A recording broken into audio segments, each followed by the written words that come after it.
Stone Age.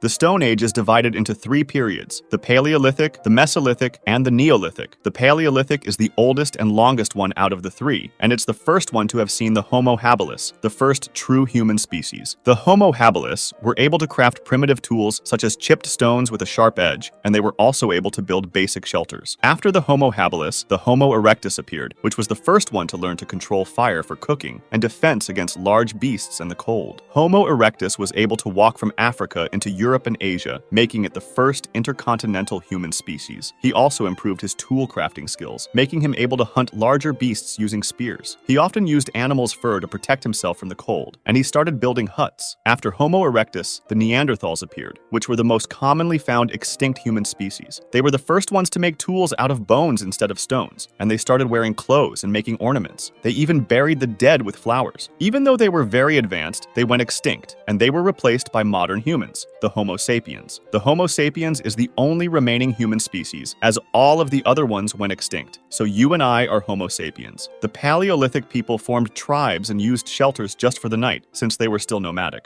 During the Mesolithic period, some humans started building camps around rivers, which made them more sedentary. The bow and arrow was invented, being the first long-range weapon, and the refining of tool crafting skills made it possible to craft tools for fishing and boats. The Neolithic period ended the hunter-gatherer lifestyle completely, as they discovered agriculture and developed numerous farming tools. Cattle breeding also began, and sheep, goats, and pigs were domesticated. All of these discoveries caused humans to stay in the same places for longer periods of time, thus enabling them to create villages. Pottery, basketry, weaving, and the wheel appeared. The Stone Age lasted so long that it represents 99% of humans' history. The discovery of metalworking, more specifically the melting and smelting of copper, put an end to the Stone Age, even though some basic forms of metalworking were already known, like the use of gold for ornamentation. Bronze Age.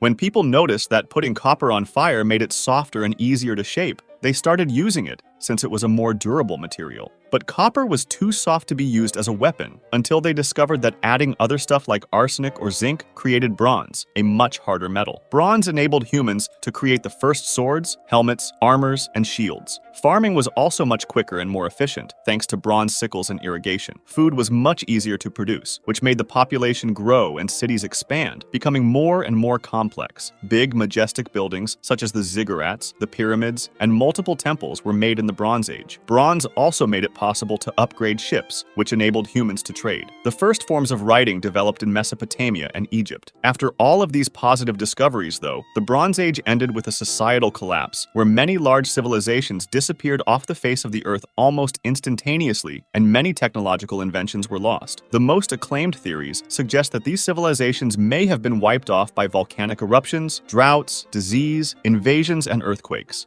Iron Age.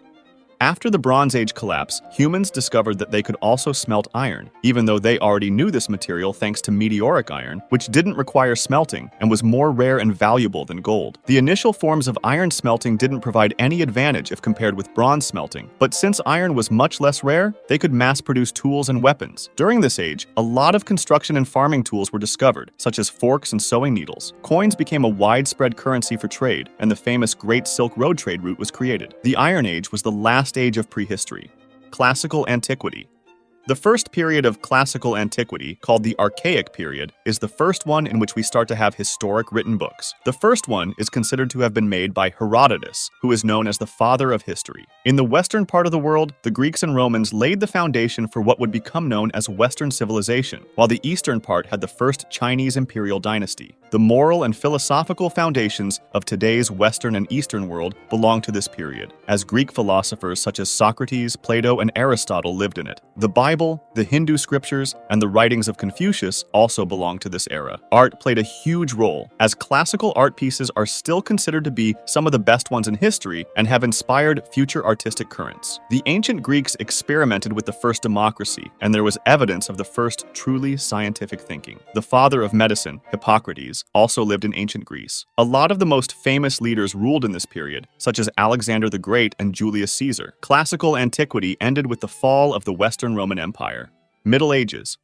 The Middle Ages are divided into three parts: the Early Middle Ages, the High Middle Ages, and the Late Middle Ages. The Early Middle Ages, also called the Dark Ages, represent the period after the fall of the Western Roman Empire, which had a great economic, intellectual, and cultural decline. Some also use the term Dark Ages because of the scarcity of records regarding this period. In this era, central states in Europe started losing their power, and Islam began emerging. The High Middle Ages were characterized by feudalism, which was a societal system where one party granted property, typically land, to the other in return for services, mostly of military nature, that the recipient, or vassal, had to render to the grantor, or lord. The Catholic Church also started militarizing after clashes with other powers, and the schism with the Eastern Church, which became the Orthodox Eastern Church, and they conducted the Crusades. The state power started to rebuild its legitimacy and strength, and the famous Gothic architecture style emerged. The Late Middle Ages started with some pretty negative events, with the Little Ice Age, which caused the Great Famine, the 100 Years' War between France and England, and the Black Death, which killed 1/3 of Europe's population. It wasn't all bad, though. The printing press was invented, enabling the creation of mass-produced newsletters, which, however, had a big problem. There wasn't a good enough variety of sources to get an idea of what the objective facts about news were. We do have more variety nowadays, but because using multiple sources is a timely and costly process, many prefer to get their news from one source, resulting in a biased and filtered vision. That's why Ground News, which is actually today's sponsor, gives a solution to this problem. You can get a 40% discount on their Vantage plan using my link, ground.news/TPE, or by scanning the QR code on screen with your phone's camera, enabling you to see the story from different sources and the political bias for each source based on ratings from 3 independent news monitoring organizations. For example, we're able to see that the total number of articles published on this story about the Egyptian pyramids constructions mystery is 100. We can compare the headlines from different sources and see who owns each publication, like this article, which is written by a source owned by the Turkish government. We can also see how reliable a source's reporting practices are, based on ratings from the 3 independent news monitoring organizations. So we can see that this source has mixed factuality, and we can also compare all the different sources by comparing headlines and directly reading all the sources. They also have a blind spot feed, which enables you to see news stories that have little or no reporting by one side of the political spectrum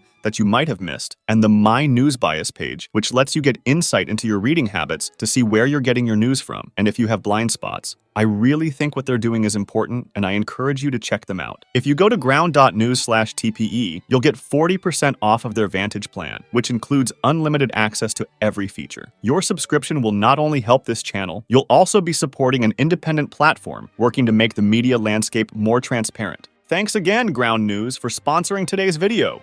But going back to the Middle Ages, European exploration for new trade routes started, which eventually led to the Age of Discovery. Also, West Africa had several major empires, including the Mali Empire with Mansa Musa, who is the richest person that ever lived, while Asia saw the rise of the Mongol Empire with Genghis Khan. Modern Age.